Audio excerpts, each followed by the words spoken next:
Hey YouTube, welcome back to the channel. I'm Will and this is Blue Ridge 3D Printing.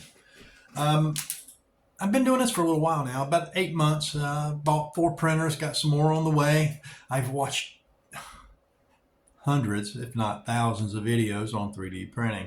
I've watched influencers who started and went to the end, and I watched all their videos, and I watched the new people coming onto the screen and keeping up with what they do. No one has said anything about cleaning filament.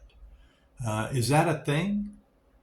I got this in with some glow filament I bought off of Amazon. I don't know what would make cleaning filament. I looked through the light and it looks clear to me, unless it's got alcohol or some chemicals in it that pushes through the extruder.